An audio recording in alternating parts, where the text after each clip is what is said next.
ఎంత చక్కనిదోయి తెలుగు భాష, ఎంత మధురమోయి తీపి మాట, ఎంత నాణ్యత గలది, ఎంత రమ్యత గలది, ఎంత నాణ్యత గలది తెలుగు నడక, ఎంత రమ్యత గలది తెలుగు రూపం.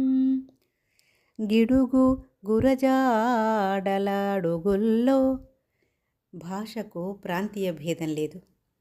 అందుకని గిడుగు గురజాడల అడుగుల్లో, ముత్యాల సరాల మూటల్లో, సురల రుచిరాజి పలుకుల్లో, ఎంత చక్కనిదోయి, ఎంత చక్కనిదోయి.